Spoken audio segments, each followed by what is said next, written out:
we were getting ready to plant the church in 2003, I was really kind of focused on Cornwall. In fact, really focused on Cornwall. But I knew the mandate of the scriptures: go into all the world, preach the gospel, make disciples. An example in Acts that we're to go to Jerusalem, Judea, Samaria, and the uttermost parts of the world. So I knew that missions needed to be an important part of Harvest, but I hadn't really received from the Lord or any thought about what nation we would focus on. And that was really our heart, that we would be able to significantly focus first on one nation and then expand as the Lord would lead us.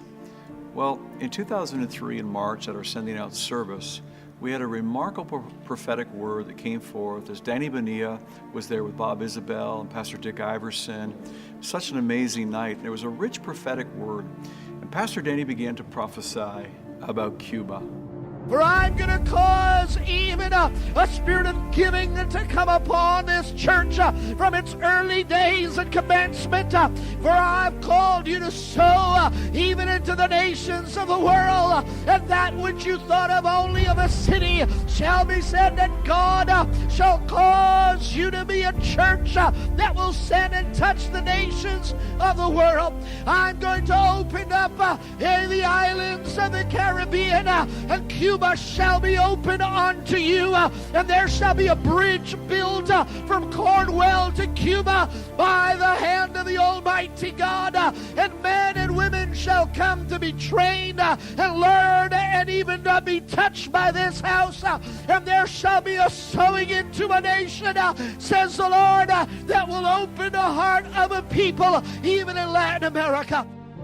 After that word, it just really resonated in my spirit that Cuba had never really been on my mind at all, but when he spoke it out that night, something convicted me deeply that this would be the nation that God would open the door to, and as we would begin to develop as a church. And Pastor Danny said that it wouldn't happen overnight, it would be a journey, it would be a process. And as that door would open, we would have a bridge that would be built from Cornwall into Cuba.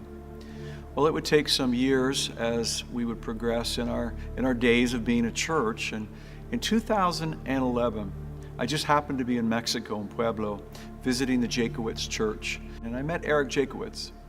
And Eric just casually said to me he was going to Cuba to be a speaker at a youth event. I said, Cuba? Wait a minute. How does an American living in Mexico get into Cuba? He began to unfold how God had opened doors to their church to begin ministering in Cuba some years before that. I was very interested and wondered if this could be the opportunity or the door that Harvest could begin walking into the nation of Cuba. He said to me, why don't you come? I'm leaving in 4 weeks. I wasn't able to go on that trip, but I made sure that somebody did. And we had Cheryl Hazelton, at that time Cheryl Brink, go as a young adult whose heart was full of missionary endeavors. Well, that youth conference and Cheryl being on the ground marked the beginning of a great relationship with the leadership of the Bethel churches in Cuba. Emilio Alonso, who has been here in our church and will come again, began to form a relationship with us, and we began talking to him about the needs in Cuba. We've already, over these years, been able to reach out and do amazing things in the nation of Cuba. Most recently, last year, God opened an opportunity for us to bring Mike Herron into Cuba to begin doing a worship conference and worship teaching for that nation. All across the island of Cuba, worship teams and worship leaders gathered at a wonderful event where Mike taught and spoke. Well, it was so appreciated, they asked that we would do it again this year. Only this time, Mike reached out to some of his contacts, and we were able to bring Juan Salinas, two-time Grammy award-winning producer of Spanish worship music that's been heard all over Latin America and all over the Latin world, but he's never been to Cuba. And we had the opportunity as a church to provide a way for him to go and be a part of this year's worship conference. As we were ministering, we were at a campground that the Wesleyan Methodist Church owns in Cuba, a wonderful campground that just worked perfectly for the format that we were using.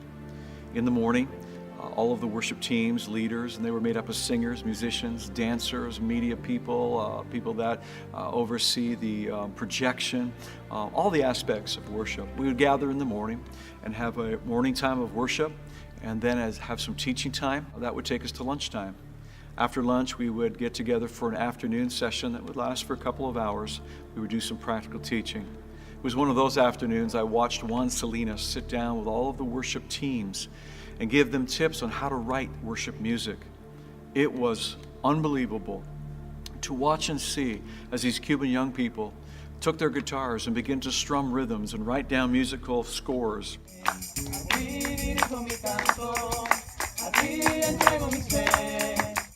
We actually sang that evening worship songs that were wonderful and expressed what was in their heart. They all went away saying, "We can do this. We never knew we could do this." And just to see that investment as a great songwriter and producer Juan Salinas was able to instill into them. Well, it was amazing. As I watched Juan in action and Pastor Mike in action, we brought Eric Jakewitz as an interpreter. I went, of course, just to watch and see what God was doing, and I had a couple of opportunities to teach and preach as well. Well, one evening, I was released to teach. I felt a prophetic word that I spoke over those worship teams and over that family of churches, that they were to get ready, for God was going to open an opportunity for them that would be an effective door. And they were to move through that door very quickly. In fact, they were to be prepared to go through the door before the door opened. And it would be a step of faith that this was the word of the Lord, that this opportunity to have greater impact into the nation of Cuba, especially through music and worship, would happen. Well, they listened and they witnessed that indeed it was the word of the Lord. And there is now an opportunity to develop worship schools across the nation of Cuba.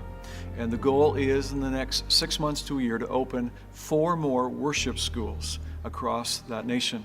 I'm excited to tell you now, after the number of years that we've been going, God has been establishing those relationships and establishing opportunities. We'll be sharing with you that not only myself as the pastor able to go, but many of you, as God will speak about going to do work there in Cuba and begin to complete the bridge that is being built so that we can see ministry from our church go and touch the hearts of God's people there in Cuba.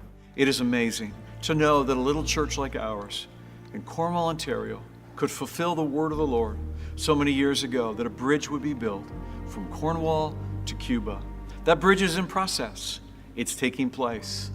And I'm just thankful that I'm a part of a generous church like this that has a heart for the mission field, that has a heart for Cuba. God bless you.